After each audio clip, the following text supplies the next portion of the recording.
So the perturbation in the magnetosphere actually creates electricity, which then propagates down all the way onto the surface of Earth, which is where it can actually affect power grids, for example.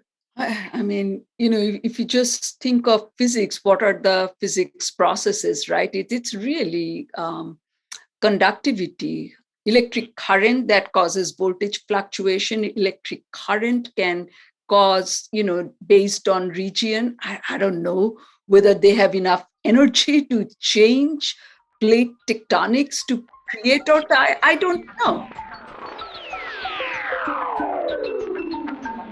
I did not expect that to end on aliens. I did not expect her to talk about the interaction between earthquakes and solar weather. Yeah, so it turns out that Dr. Madhulika Guhathakurta is directing an initiative that looks at NASA data archives using machine learning and artificial intelligence. And one of the things that they're going to be looking at is seismicity on Earth. Does the sun cause earthquakes? And in general, she seemed to indicate that NASA was starting to tease apart all of our favorite fringe topics, including the electrical interactions that cause different weather systems on Earth. And I don't think you're going to find all of the answers necessarily in this podcast for how those things work, but it's rather reassuring to hear that there are various teams starting to work on these, and it seems like we're going to be put in touch with some of those folks too, so look forward to interviews with those particular scientists in the future. I'm pretty stoked to find out how it's working on the ground floor.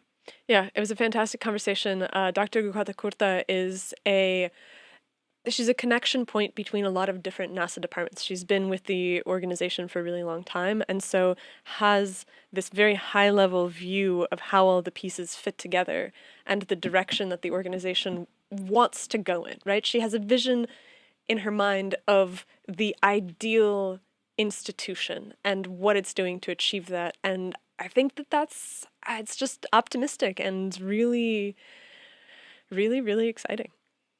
Yeah. So enjoy the conversation. I think it's an optimistic one, and one where it seems like NASA has a good shot of becoming a very open, public place of science that we can all participate in. And so support us on Patreon so we can continue to bring you fantastic conversations like this. We're at patreon.com/demystifysci. And enjoy the conversation. The scientific revolution starts now. Demystify Sci Podcast. Let us see in the dark.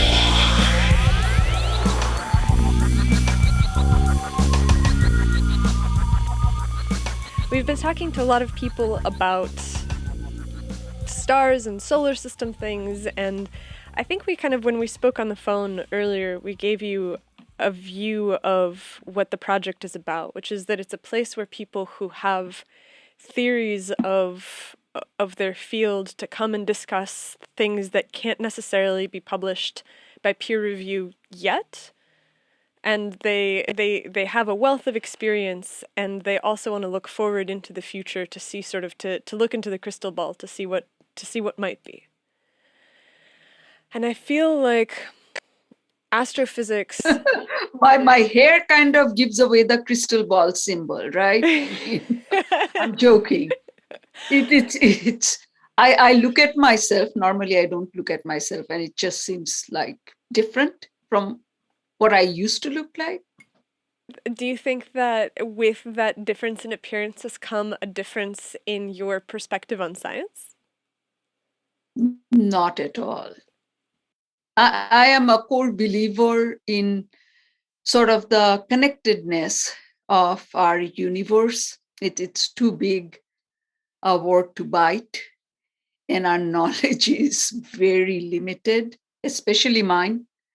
There are more out there, more knowledgeable, but I try to understand, comprehend as much as I can. And in that sense, I think my hair suits me these days. A sense of how much change has occurred within astrophysics in your own career, Like, what are some of the biggest shifts that you've seen, like, gaps in knowledge that have closed in your lifetime? Oh, that's what a fascinating question. I came to US in 1980 after finishing my master's in cosmology and astrophysics. So that was my direction at the time, and cosmology was a lot of particle physics. I kind of looked at the problem of solar neutrino in those years.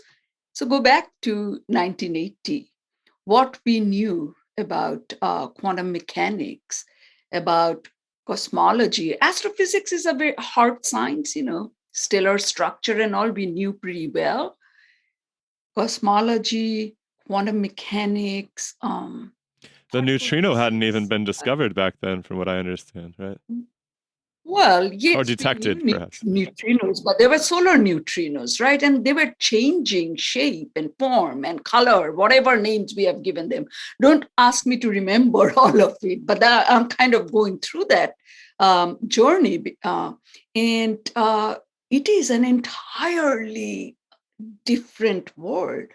It's fascinating. And I have to say, the change is staggering. What are you working on right this moment, or what are you supporting? What projects are you supporting? So heliophysics just seems to be growing and growing. It's of course we kind of tentatively know like there is a boundary, there is heliopause. Beyond that, we are in the interstellar medium. But what is heliophysics? Heliophysics is a name we have made up. It is studying the interaction between a star and a planet or many planets in our solar system. It, in a way, forms the fundamental basis for our knowledge of whether we are looking at an exoplanet system where we have to really kind of figure out the connection between that stellar object and its exoplanetary environment, or whether we are looking at our own planet, or whether we are trying to understand the very concept of magnetic field. So heliophysics actually does fundamental physics, I think. And that's why it's kind of hard sometimes to kind of get it into sound bites and pass it on to people.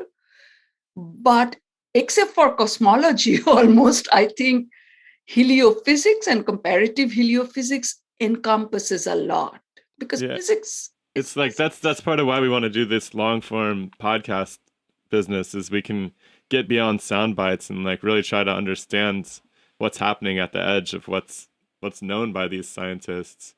It seems like the heliophysics is increasingly relevant, especially as we grow our technological society, where we have all of these electronic devices and they're affected by electromagnetic radiation and magnetic field interference and all of this stuff. What are you learning about how the sun affects the Earth in terms of our civilization and our society? Is this a real concern? Are there projects aimed at understanding and mitigating the space weather aspects, or what's going on in that dimension? So first of all, I would answer with yes, everything that you have asked. And let's see, and it stopped me at any time to kind of probe deeper and if I can provide insight. 100 years ago, human civilization really didn't care about what the sun was doing. Sun kind of appeared constant in visible light, and therefore that's what we thought it to be doing. And that obviously started changing. And now, in the past 40, 50 years in the space age, again, our knowledge about the sun-Earth connection has exploded. So sun is an ordinary, I guess, dwarf G2 kind of star, and it varies every 11 years or so. And the variability is in terms of radiation, charged particles, and magnetic fields, three components, okay? These three areas kind of show the solar cycle variation going from maximum to minimum. Of course, in between, the sun throws punches with solar storms and transients, and that can alter stuff, especially in certain wavelength, not in the visible, which is something that remains pretty constant to a level of 1/110th of a percent, which is where the word solar constant came from. So now if you start kind of taking each one of these variability, let's start with radiation, radiation, it's the entire electromagnetic spectrum, right? If we look at the sun in ultraviolet or extreme ultraviolet, soft X-rays, that actually varies more differently than just a solar cycle type variation every 11 years. So if there's like a solar flare or kind of a really strong solar transient event, it can produce a huge amount of energy in that wavelength. And the reason I bring this up is that is the energy that gets deposited in one of the layers of our outer atmosphere, the ionosphere. Ionosphere gets ionized by not total solar radiation, but the soft X-ray ultraviolet rays. It energizes it no matter what time of the year or day. If something is happening on the sun, it's going to respond by creating from neutral atoms to more, plasma, right? It's breaking up the atoms into its constituencies like electrons, protons, ions, etc. So let's say that's on the radiation side. I've just given you one example. I'm not going to, and this perturbs, if the ionosphere is perturbed, then the way we do our communication, which is bouncing radio signals across the ionosphere, they get perturbed. And that's kind of where you begin to see impact on communication navigation board. Okay, let's pick up another one, like energetic particles. Energetic particles, again, a solar flare will produce energetic particles which will create shock fronts, etc. As they arrive, it again ionizes not only ionosphere and higher layers, but it can actually affect, because these are particles now we are talking of, they can affect our satellites, electronic sensors on satellites. These are called single event upsets. And from time to time, of course, they will impact a satellite. Solar arrays will degrade.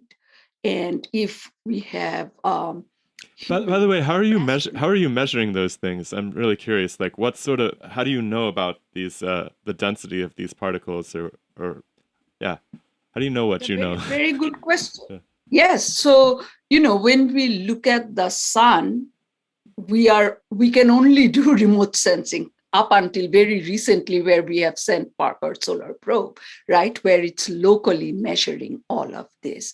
But generally speaking, we are looking at remote sensing observations and creating models. Are those remote sensing instruments essentially photovoltaic cells? Like, are they making an electrical output from some collision that's happening?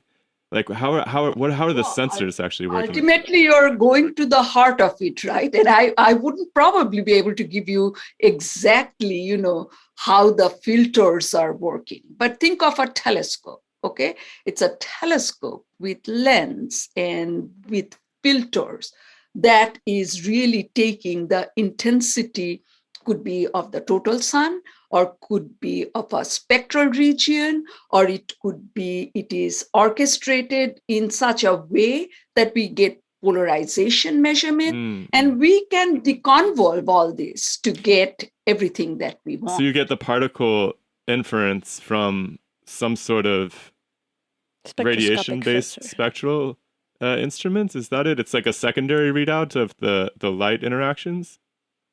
Absolutely. So there's a little bit more to it. So these energetic particles is something we measure also at Lagrange point one. We have lots of satellites there. So Lagrange point one is about 1 million miles from Earth, Mm-hmm. and the sun or distance is 93 million miles. So if you have good models, you can kind of figure out how it is varying as a function of distance and create a flux and Mm-hmm. fluence and all that. And these are like protons and heliums, and what are those particles? So these are energetic particles, so not molecules, not atoms. These are plasma constituencies. So you may electrons and protons being the two most important one, right? And then we have, of course, ions left over, right? So hydrogen breaks up into clean electrons and protons. Helium will have helium ion, and then it cascades up. So we have a decent understanding of composition at Lagrange point one. But by looking at the sun with spectroscopic observations, we are also able to establish the fingerprints of composition. And we are forever trying to match, right, the sources of where some of these ionized atoms are coming from, because it's not uniform. Interesting. So you're correlating what you learn from watching the sun to what you detect with these sensors at various distances from the Earth, and essentially coming up with theories of how those sensors are able to react that way based on the ionization of these different elements at the sun. Absolutely. And you asked me the question very early on, like how much have things changed? As I said, heliophysics is still understanding of this whole environment. So think of from the days of modeling to ground truth verification. That's where we are in the last 40 years.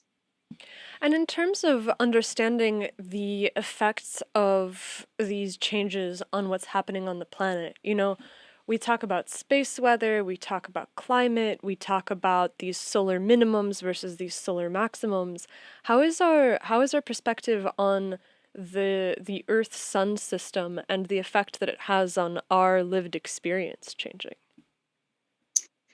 And so this is a brand new topic. This came into age at NASA about one magnetic solar cycle ago, so almost like 22 years, through the Living with the Star program. NSF kind of started looking at space weather as a component of our research in 1995. So Living with the Star program kind of started concentrating on, what are those fundamental signs amongst all the curiosity-driven signs that affect life and society. And that's kind of the birth of space weather within NASA. And I actually led that program from 2001 to 2016. So it's very close to my heart, because NASA, outside of Earth science, in space science, didn't mix up applied science in a way with fundamental science question driven, curiosity driven science.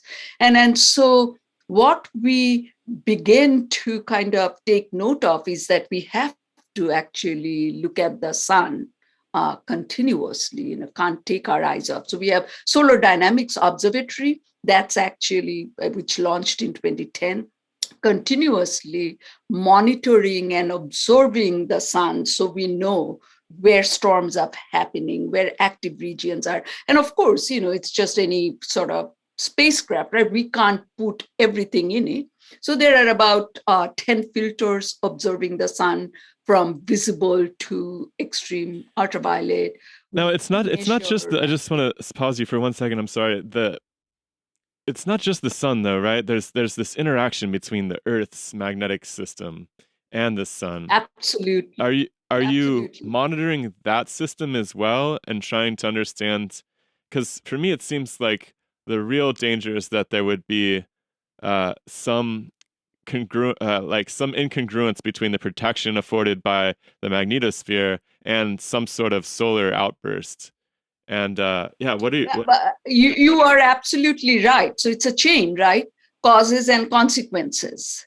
And so the goal is to observe the sun, understand and predict to the extent we can predict. Then we have the Lagrange point one, where we are measuring this actually locally. So we know what we have measured. Once we have measured the magnetic field density, velocity at Lagrange point one, we know what is going to get really propagated into Earth's environment. And it starts with the magnetosphere, right? The Van Allen belts, which used to be called radiation belts, but named after Van Allen, right? Which is Earth's own magnetosphere. Sun has its magnetosphere, Earth has its magnetosphere. And these energetic particles, essentially depending on the orientation of the magnetic field, they will either get expelled by the magnetosphere, opposite magnetic fields repel, or they will get propagated through the open field lines into Earth's atmosphere. So when you see aurora, northern or southern, that's kind of an indication that a solar storm on sun has made contact with our own environment. So that's the magnetosphere. And you can stop me, ask again any question you want, but then this gets kind of pushed into ionosphere, right? So the perturbation in the magnetosphere actually creates electricity, which then propagates down all the way onto the surface of Earth, which is where it can actually affect power grids, for example. Yeah, so but beyond just power grids, I'm thinking about the way that all of this solar material that comes into the Earth's atmosphere is forcing a change in how gases are mixing or how winds move, or it's providing motive force for the jet stream, or it's disturbing the jet stream. Like, do we have a sense of how this influx of solar material is affecting atmospheric conditions? It seems like it really is contributing to the atmosphere too, right? If we're saying that this ionosphere is atmosphere, it's almost like this is the outmost layer of the atmosphere. And it seems like it's a huge stream of material that's coming in, right? In terms of relative size of the Earth, like I Googled this roughly before we started, and it was like, it takes 150 million years for the solar wind to lose an Earth's amount of material. So it's a pretty... From the sun. But that seems to me like an average reading of just average of if you integrate over time. But we know that there's these massive solar events that are unusual, and when they happen, they release a tremendous amount of material. And even though the visible light isn't affected, we're getting bombarded by very high energy radiation that must be changing things atmospherically. Glad you asked that question. We normally kind of do not talk enough about the imprint of the sun on climate. I mean, we know that sun, of course, controls climate, but because we take the climate conversation to our very immediate recent past, where, of course, we have other elements that are contributing to the global temperature rise. But what the sun does is, beyond its total energy input in the form of total solar irradiance, exactly what you talked about. Spectral solar irradiance, which is ultraviolet X-rays, that's radiation, tremendous impact because it ionizes everything.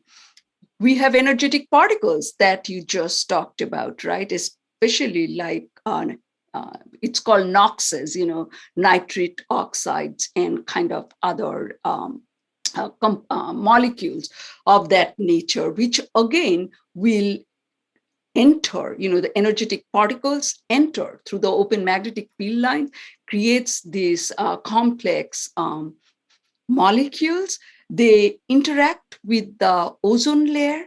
The ozone layer actually, at the poles can have different kind of dynamics, which can create, different kinds of surface wind pattern.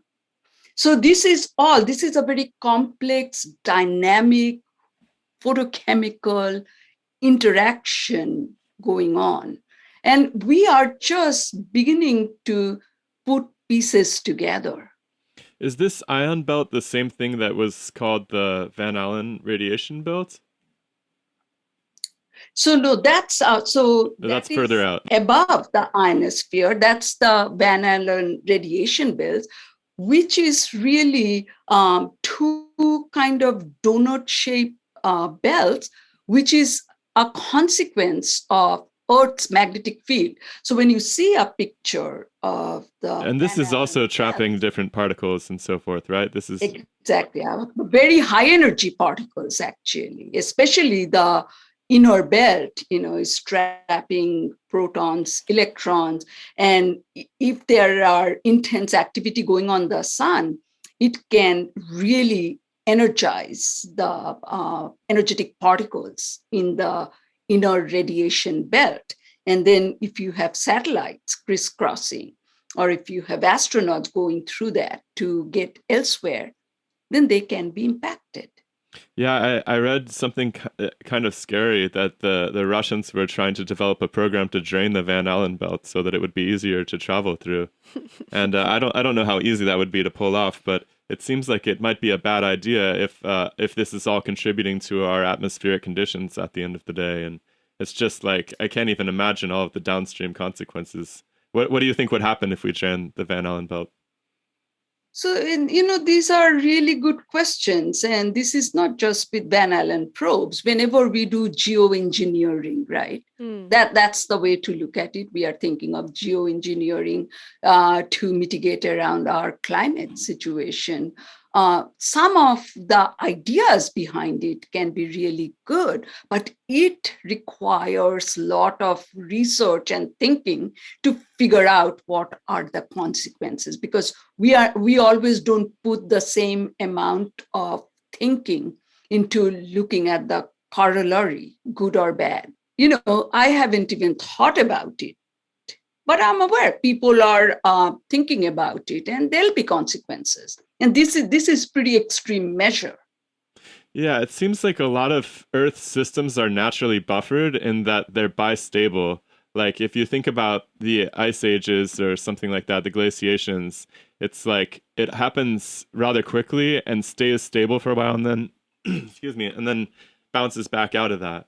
And I wonder, it worries me that if we alter the atmosphere, we had David Keith, was it, Harvard. from Harvard, who was doing some preliminary studies about blocking out solar radiance in order to what was it? Was this just to treat the climate? I believe, just to stabilize the climate, and it strikes me that any real changes that were going to happen might happen rather suddenly as opposed to gradually. You might be able to measure, oh well, the Earth's taking it fine, no problem, and then one day it just flips on its heels. Because it just seems like something about nature is really, really stable and makes these jumps very quickly. It's like punctuated equilibrium, right? You see this in evolutionary systems as well, where I think that if you look at the radiation of species, you have these moments where there's big extinctions, and then after that, there's basically this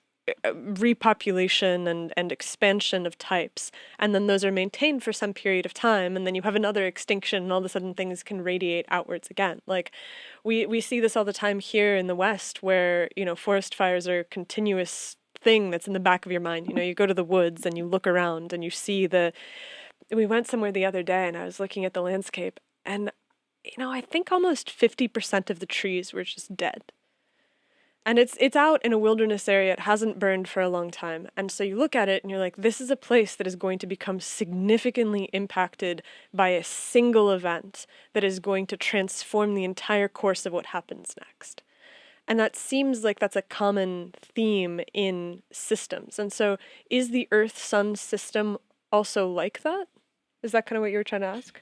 Yeah, I guess so. I just think it's really fascinating how things happen in steps like that. I know the Van Allen belt has these discrete energy states as well, and it just seems like is there any progress towards understanding the stability of those systems, or how these tipping points occur? Like, what are you learning?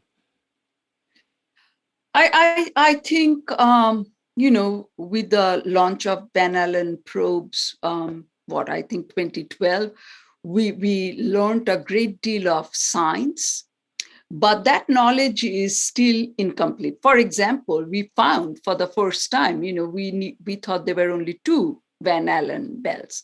We found a third one, and in understanding the formation of the third belt, we kind of understood the energization process of that.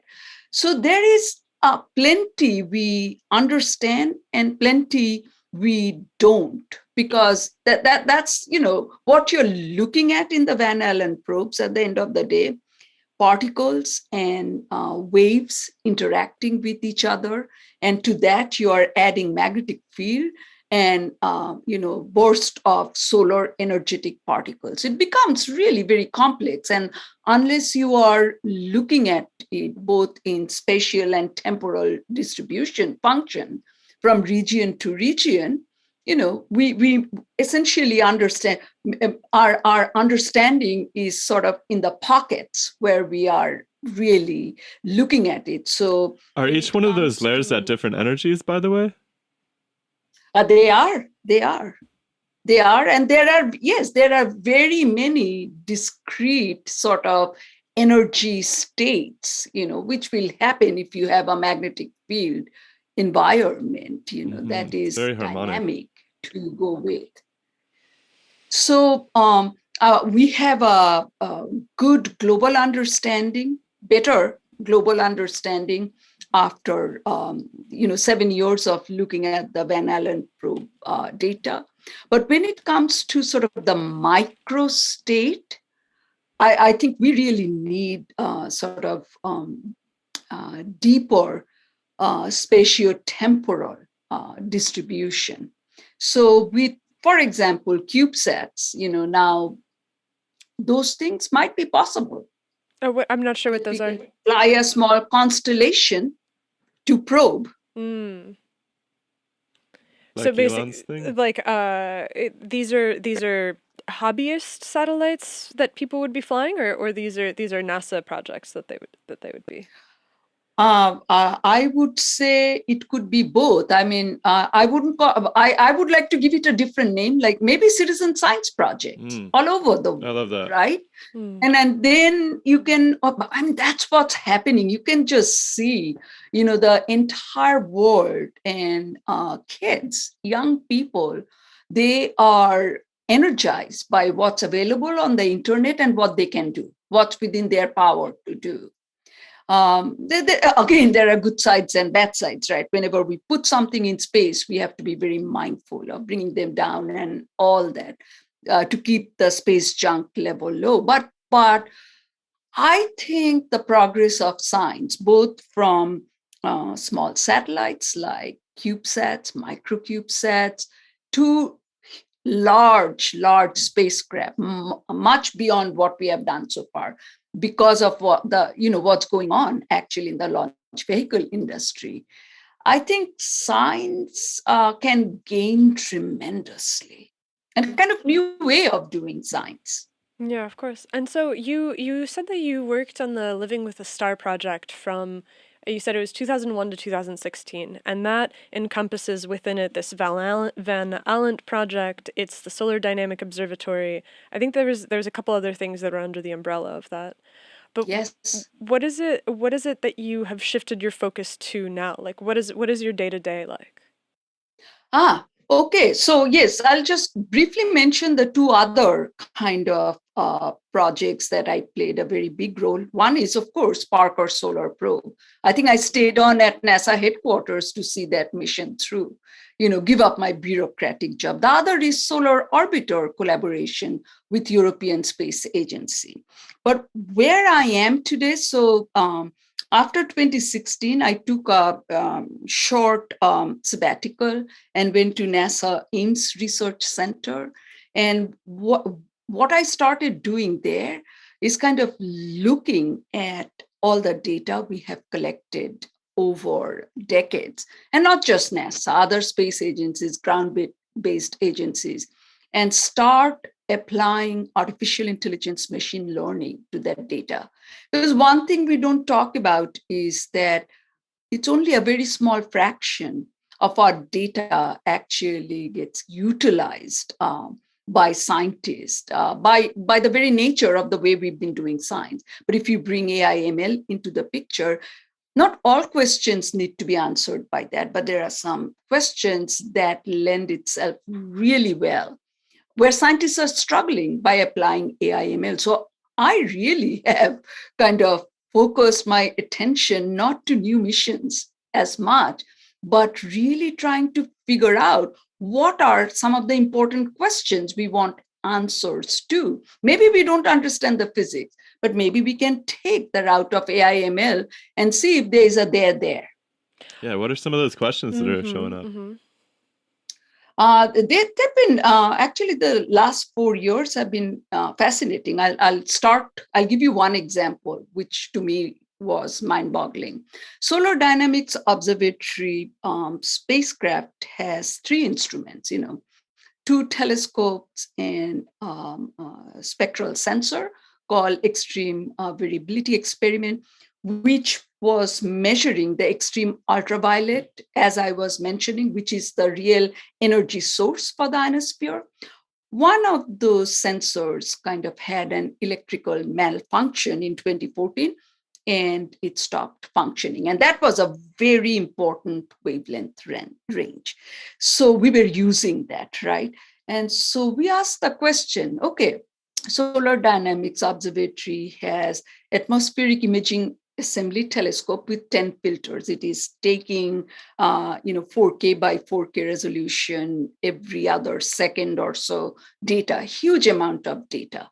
So can we use that data in conjunction with what the Eve experiment was doing when it was still working? So that's the training data set, right? And then can we then continue to create that algorithm and utilize that to predict what that sensor would have measured, say, right now, when we don't have that sensor, but we need the AIA data. And it's just mind-blowing. The results were better than physics-based models we have used.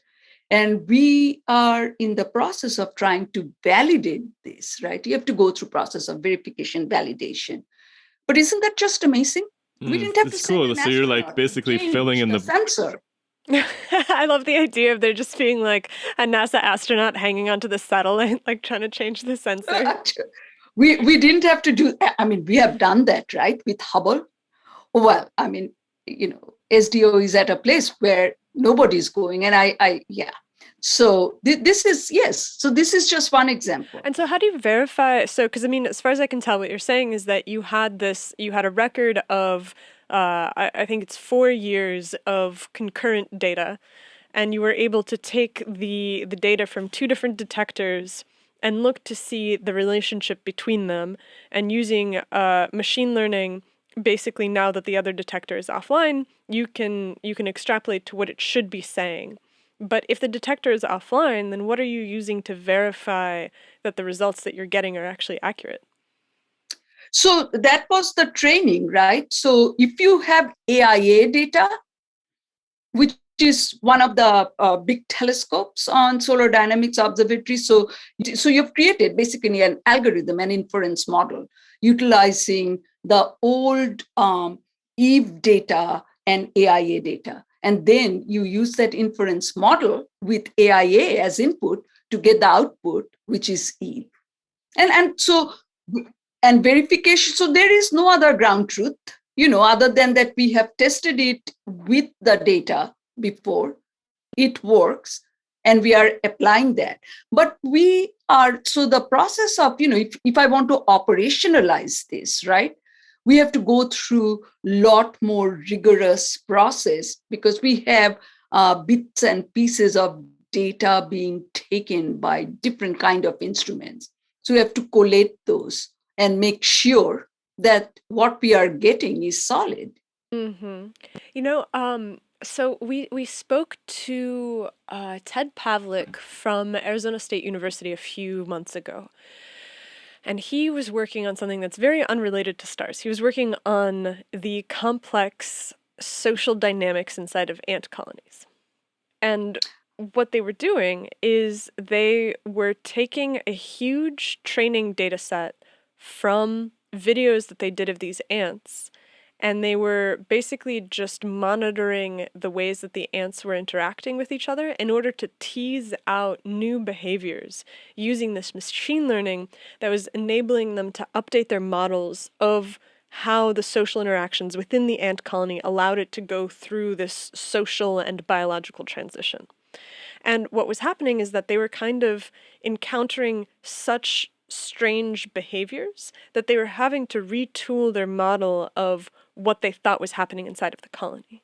And so as you're going through and you're looking at this data and you're starting to give machine learning or you're starting to put this machine learning shell on top of it, are you finding things that contradict old theories? Are you finding things that are kind of moving solar science in a direction that... Are there new discoveries altogether? Yeah, what is... Yes. I haven't found anything that has been so much contradictory, but I will tell you that we have found things we didn't know. And my first sort of interaction or exposition to AI ML was through these steps because, I was agnostic about it. You have to make me believe.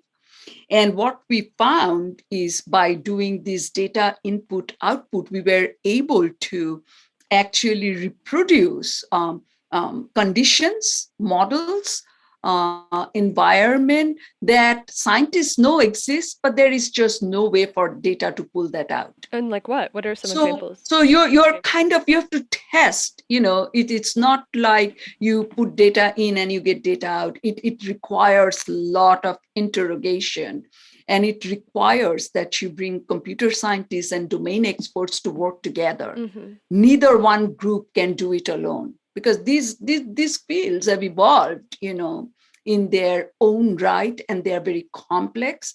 So kind of expecting that a domain scientist will have all the knowledge and tools to kind of apply it, the computer science. And similarly, for computer science to take some data and say, oh, look here, this is what I have found doesn't work.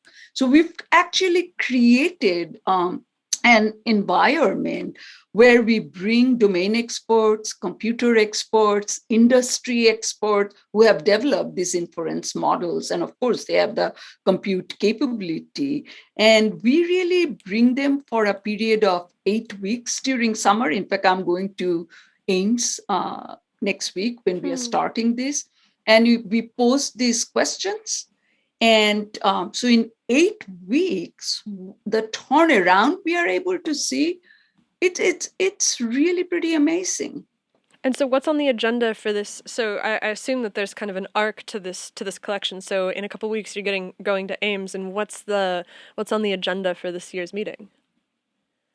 So we just don't do heliophysics. This is the name of this environment is Frontier Development Lab. So you can do frontierdevelopmentlab.org to see all the different topics we are tackling, from astrobiology to astrophysics to earth science to heliophysics. In heliophysics, what we are trying to do is this would be very fascinating. These are questions to which we don't have answers yet in terms of even physics, right? Just general ideas.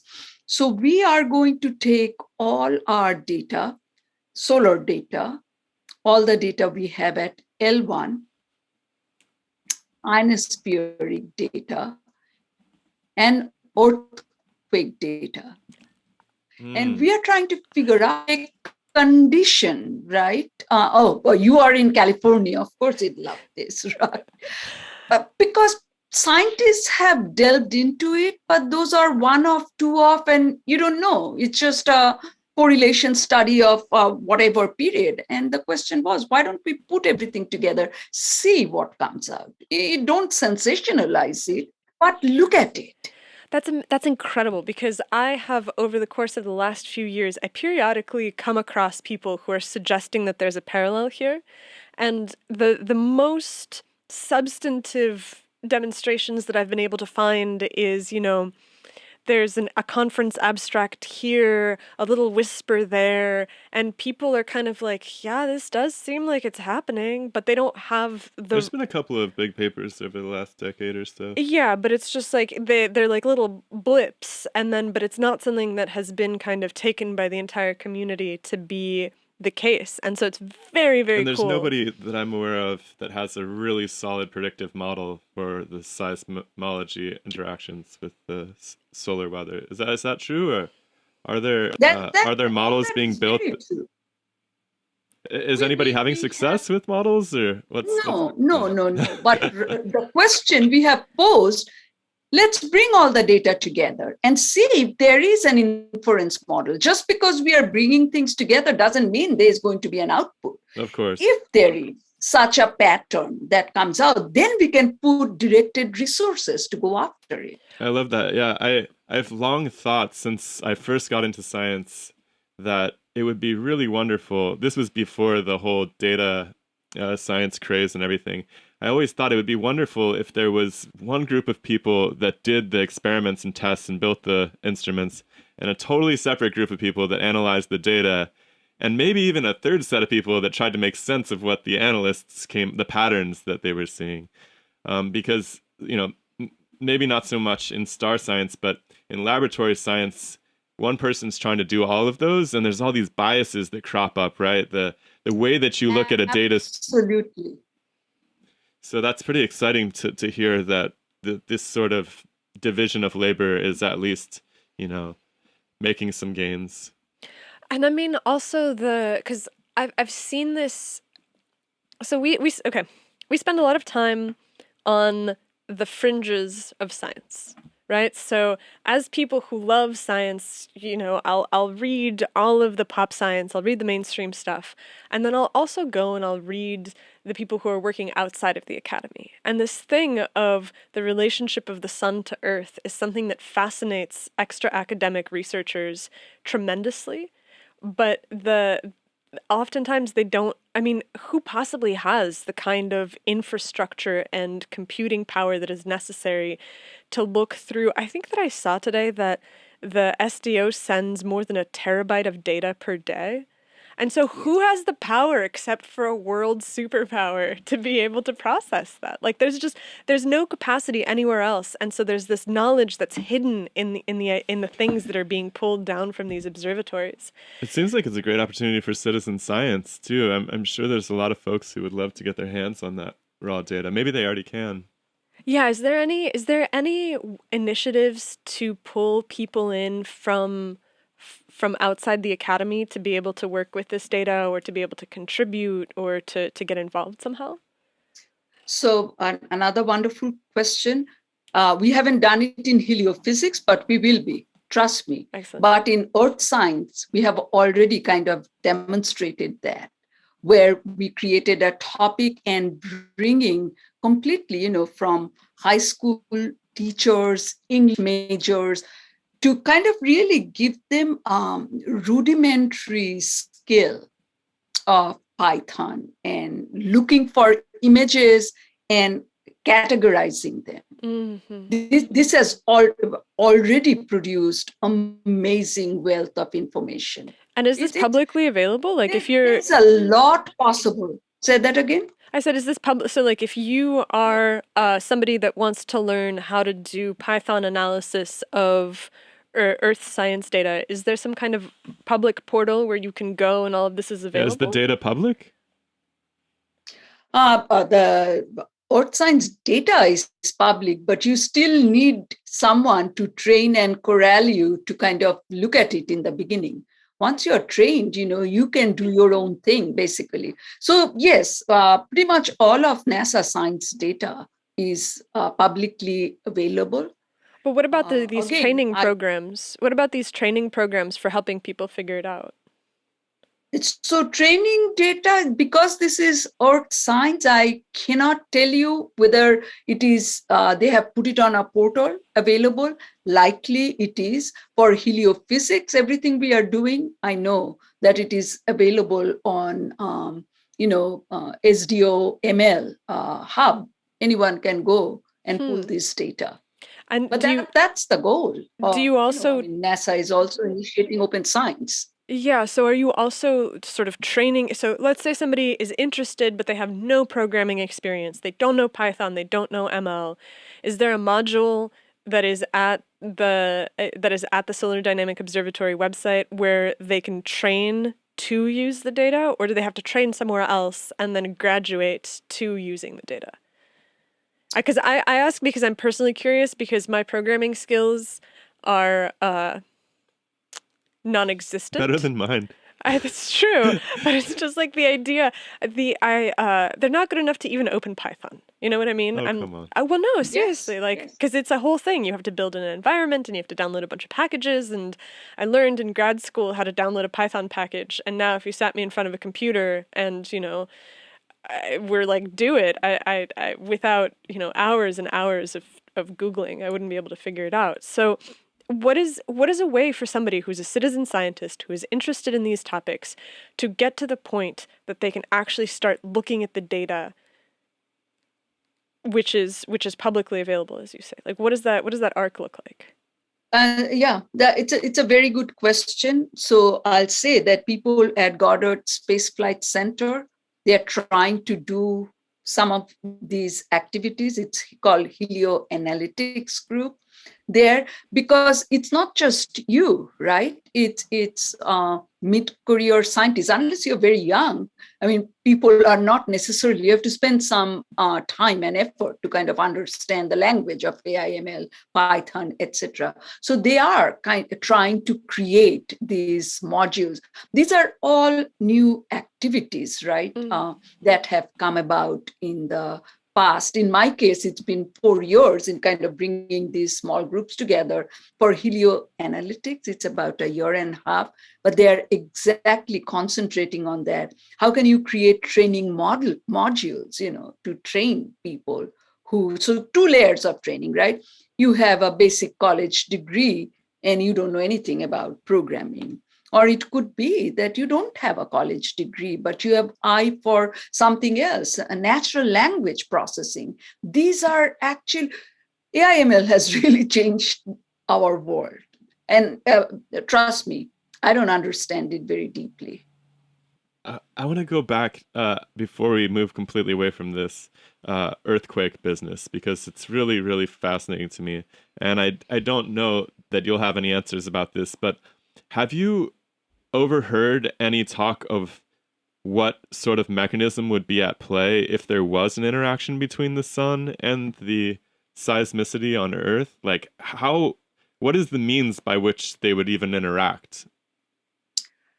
I mean, if you just think of physics, what are the physics processes, right? It's really conductivity, electric current. Electric current that causes voltage fluctuation. Electric current can cause, based on region, I don't know whether they have enough energy to change plate tectonics. Like piezoelectrically almost, or something? Say that again? Almost like a piezoelectric? Piezo, exactly. Yes, people have talked about that. Wow. But, I want to kind of go there if we see that there is strong evidence, inference model from this first kind of scooping of data and looking at input output, then we can put resources and dedicate it. Of course.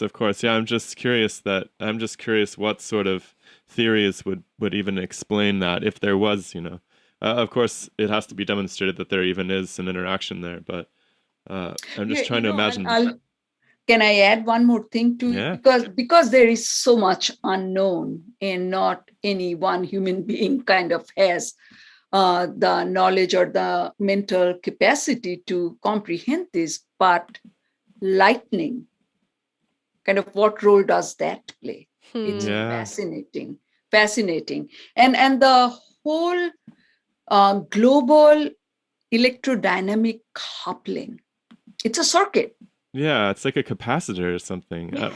It's very strange. And I feel like that has yet to be totally built into our weather modeling. I guess we should get a weather person on here at some point to teach us about how the weather models are built, because actually the weather models are pretty amazing. I just am sometimes I look at my app on my phone about the weather, and I'm sometimes just struck by how incredible it is that they can tell me what, it's going to rain next Friday or something like that.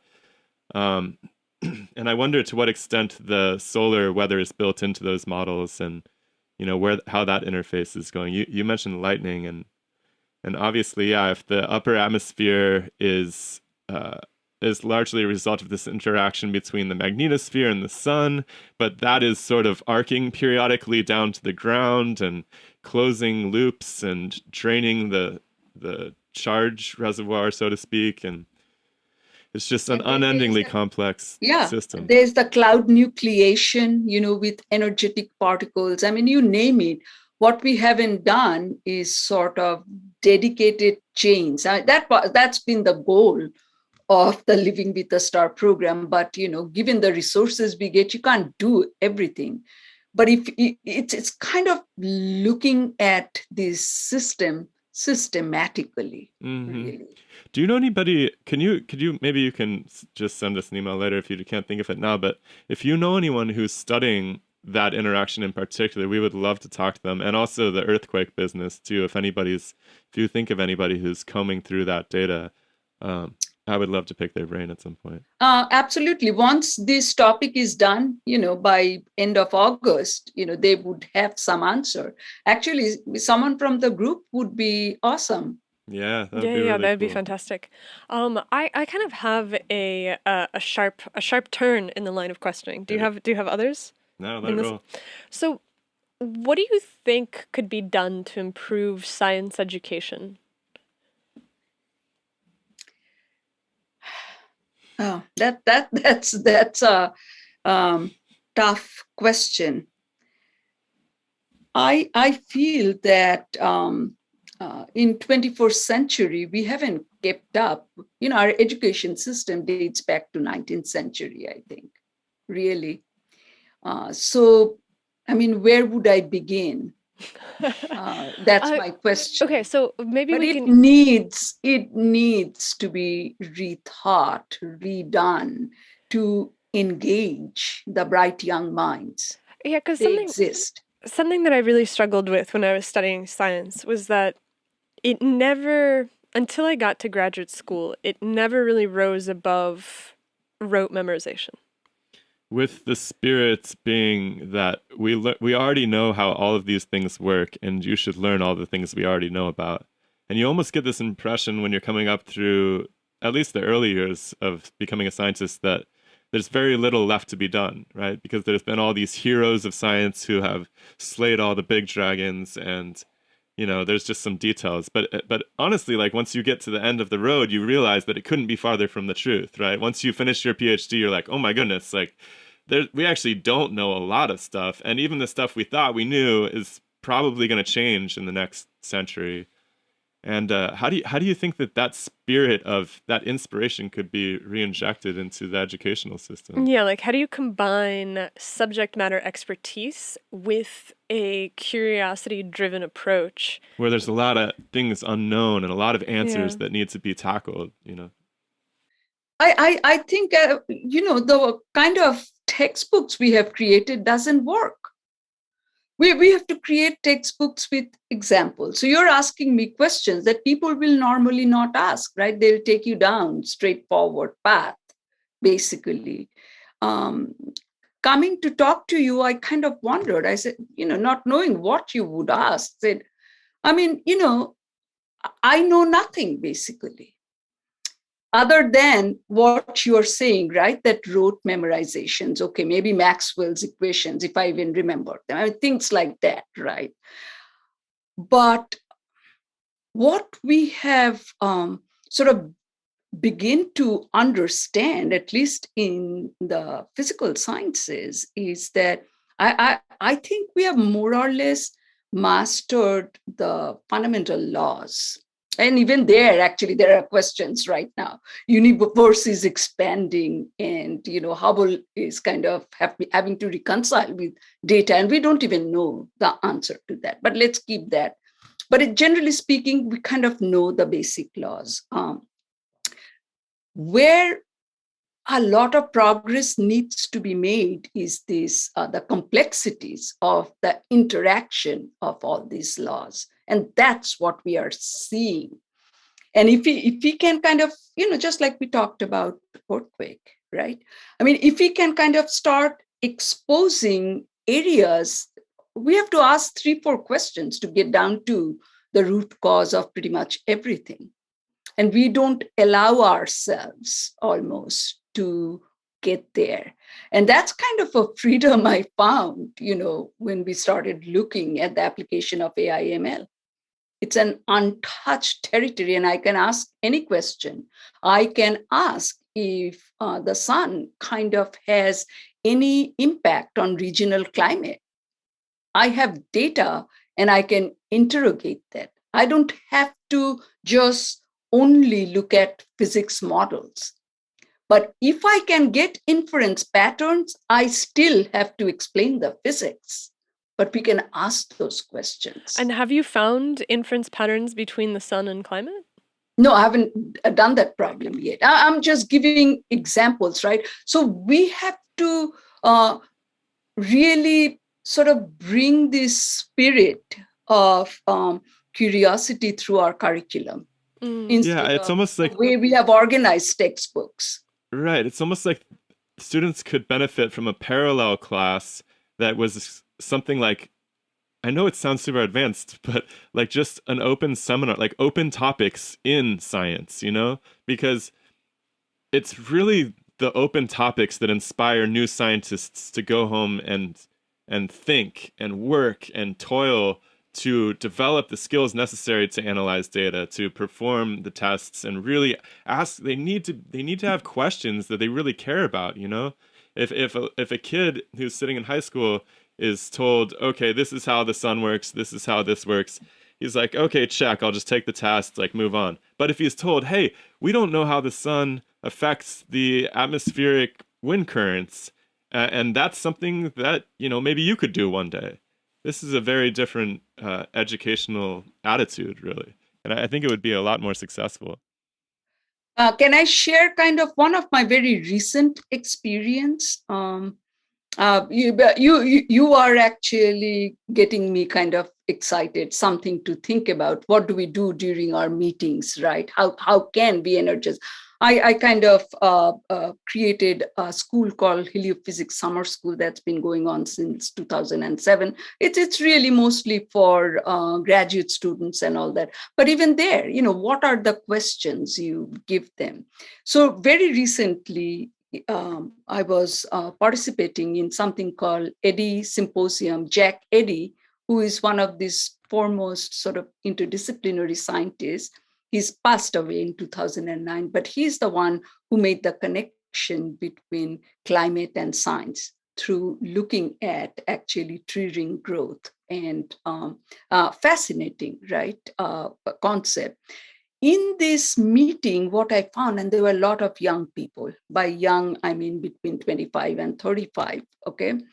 And what I found is they have all benefited from internet, from program like yours, right? So people are not just, once you have gone beyond high school, have time, positive influence of internet can be tremendous. And these are people across the globe, not just from our country here.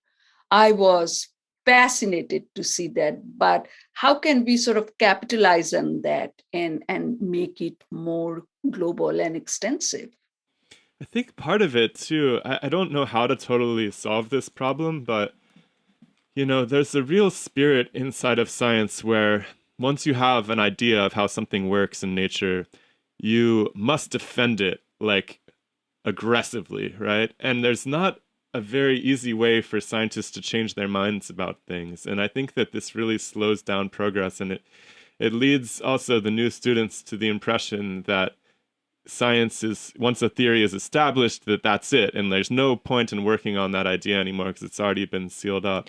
Well, it's like the epicycles, right? The epicycles worked great to describe the motion of the planets, and that was part of the reason that it was a theory that was so difficult to unseat, because you can look at something and you can have multiple interpretations of what the underlying mechanics actually are that show you what it is that you're seeing.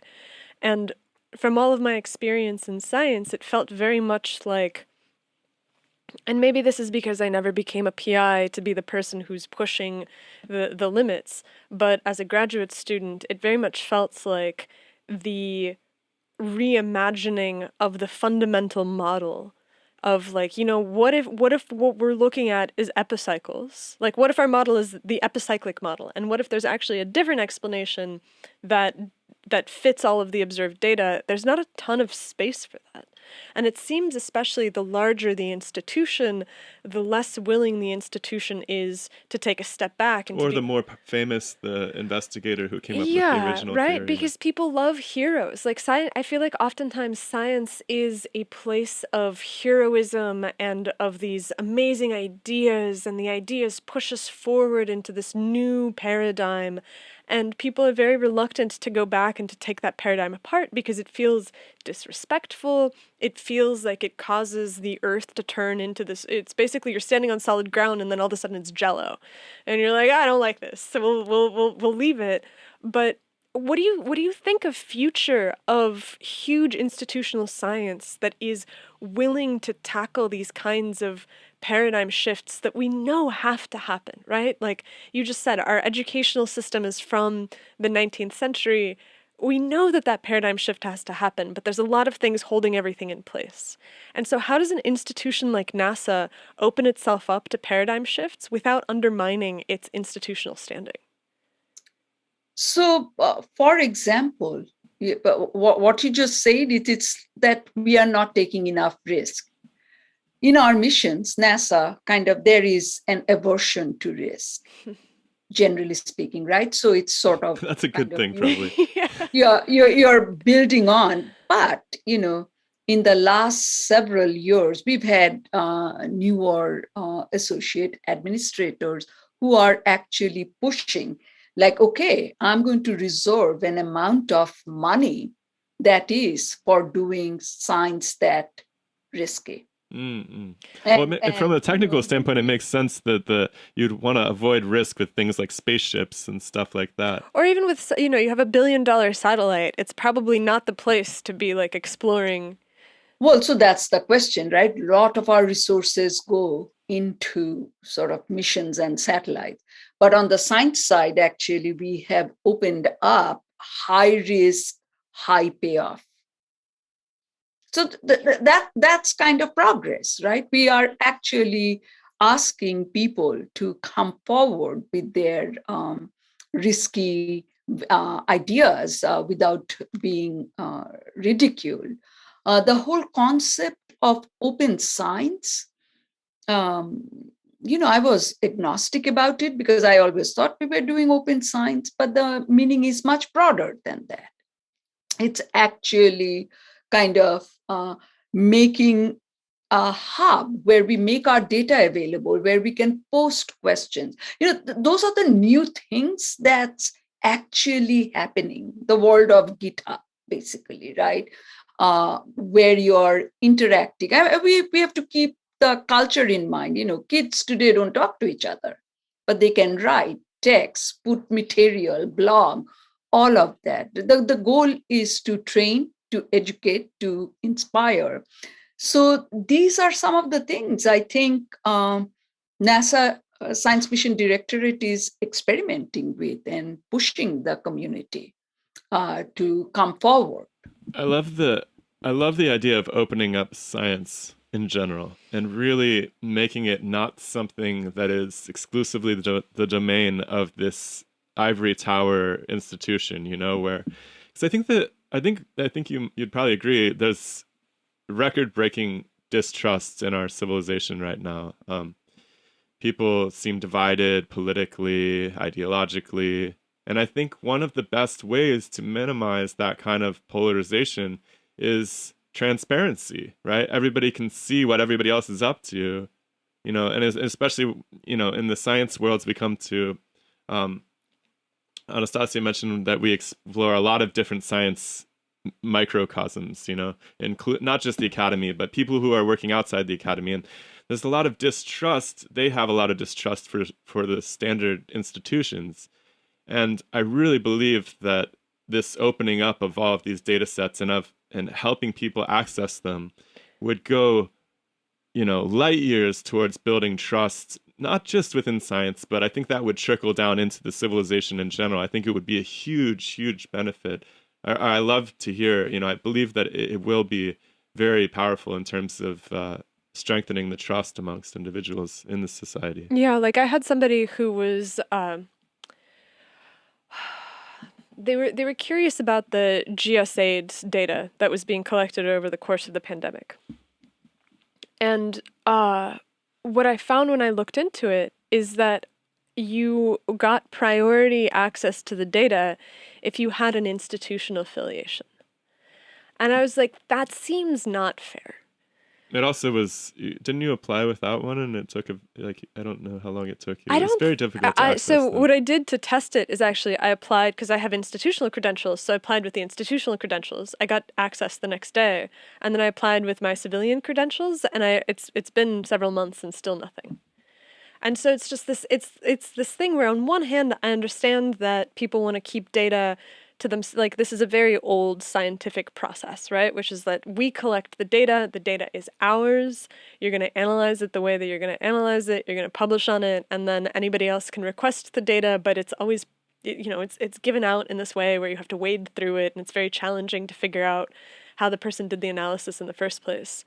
And so I really think that the future of science is a science where there is the ability for people from different directions to come together, because there's a huge number of people that we speak to who they're educated in engineering and chemistry and technology. They're learned people, but they're autodidacts. And so they're not inside of the academy, and they look at the peer review system and they're like, well, even the people inside the academy don't like the peer review system. And so there's this isolation of ideas that I really want to see. I want to see that egg broken open, and I want to see what'll hatch from it. Because I think that it's going to be something really beautiful for the future that is much more integrated and fruitful than maybe the last 50 years have been. Because I feel like there's been a stagnation in culture. You know how we're on like iPhone 17 and like Batman 23? Like I feel like science sometimes has that same kind of stagnation to it. Well, I suppose in our country, probably because it had advanced so much, we see that. But again, as I was saying, what internet has done, what we have put out there, think of what you are doing, right? All of this in worldwide has made a tremendous impact. So there is a lot more to be done, but we have absolutely made progress, I think, globally. That's kind of what I could say. In our own respective country, yes, the process of bureaucracy is slow, but we are taking those steps.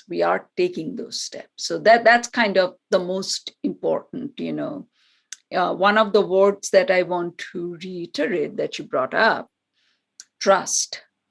That is key pretty much to everything we do, whether personal or professional, and kind of building that trustworthy, inclusive zone where people can come and freely kind of open up, exchange. That's where rapid progress can be made. And as I was saying, I'm just returning from this workshop that I just attended.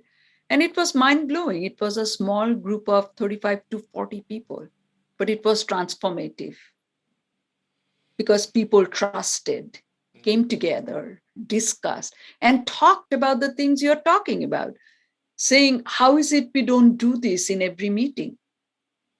That's been, I mean, that's maybe the most optimistic thing that I've heard. And it really, it makes me feel a little bit less worried about the future. So I appreciate that.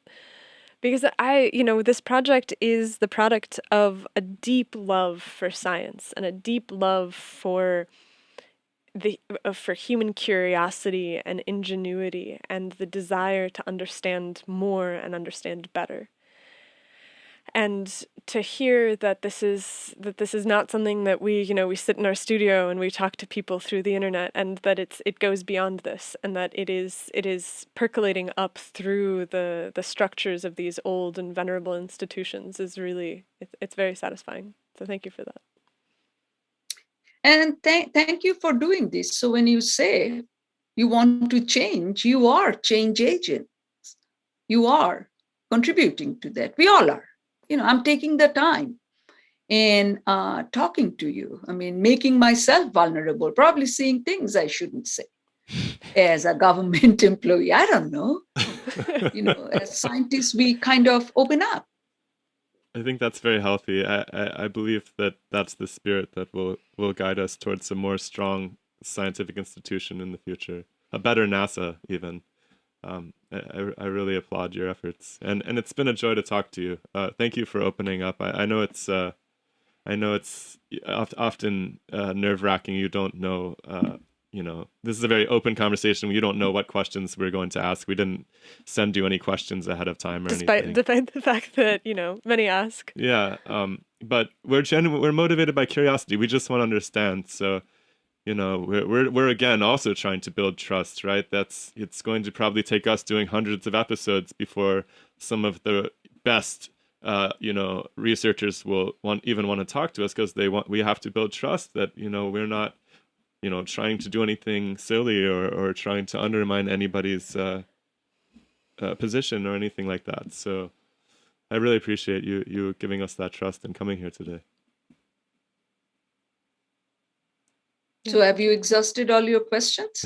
I think for or just begun. Yeah. I think for now, what I would actually love is, you mentioned this Ames Research Conference and the Frontier Development Lab, and maybe what we could do is, after the summer's conference concludes, we've been talking a lot about doing kind of roundtable discussions where we have a couple of different people on.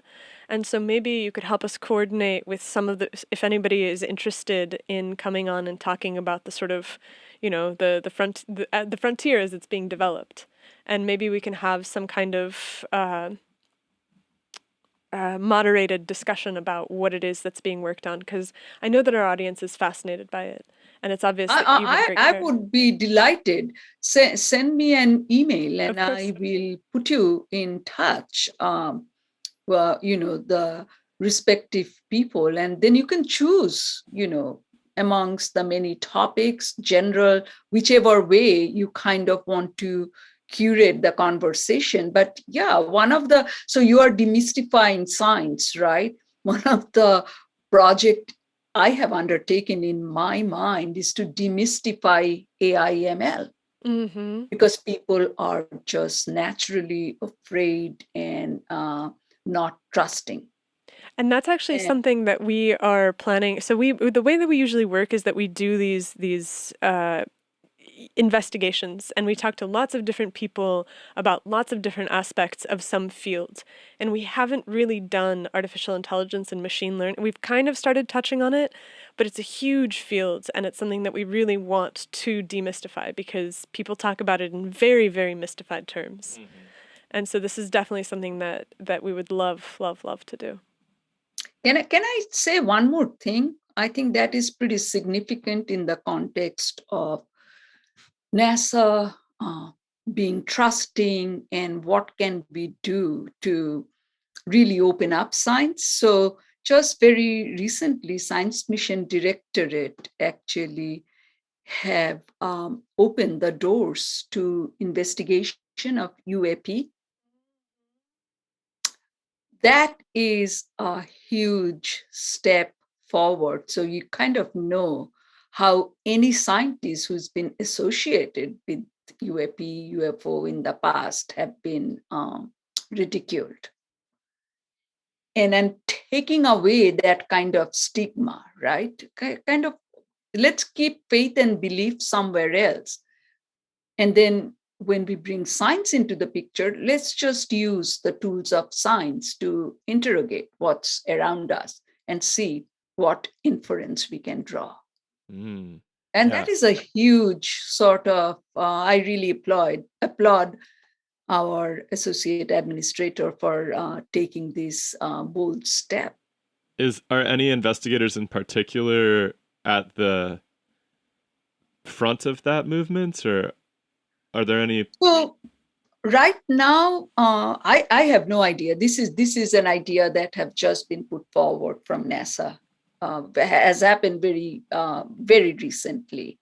So I don't know that we are at a stage of having received proposals or anything. I see. But you are familiar with this famous scientist from Harvard, right? Who looked at the Oumuamua. interstellar object, Oumuamua. Yeah, we had him on the show actually. Did you have, I guess, Avi Lowe, Mhm. right? Yeah, he was on about a month or We're two trying to ago convince him to let us go with him to Papua New Guinea. to dig up the interstellar Yeah. asteroid. Really? We'll Is see if that that where works. it is? If you go, let me know. I have a sister who lives there. Okay. Well, excellent. We'll make Maybe a we date. can say hello. Yeah, we're trying to go film it, but we'll see. We're working on Yeah. that. But that's what I mean. We create a lot of mistrust and stigma, right? When someone undertakes something that the rest of the community feels is not right, even though neither side has strong enough evidence. So this has to be really looked into, I think. Mhm. And then you can put it aside. I really want to see a version of science which is, people talk about believe the science, and what they usually mean is believe the outcome. But what I want people to mean when they say that is trust the process. Trust the fact that we have a set of tools that will allow us to get to the bottom of it. Not that the outcome is final, but that our ability to reach a good outcome is limitless. And that is something that, I think that this work in opening trust in NASA and getting people involved and teaching people what science looks like and how it works and how discoveries are made, right? That's not something that you learn as a student. You learn in the past tense that discoveries were made, not what it looked like to make them. And so I think that is a vision of an optimistic and very, very beautiful science that I hope that we will manage to achieve in our lifetimes. You said it very nicely. I appreciate that. All right, well, so let's wrap for now, and then we'll definitely have you back, and there's lots more to talk to you about, and you're this nexus that connects a lot of different ideas, and so thank you. Thank you very much. It's And a pleasure. Take yeah, care. wonderful job. Keep up the good work. Thank you. You are definitely catalyzing people out there. That's fantastic. We're doing our little part. Thank Yeah. you so much. Thank you. Bye. All right, bye.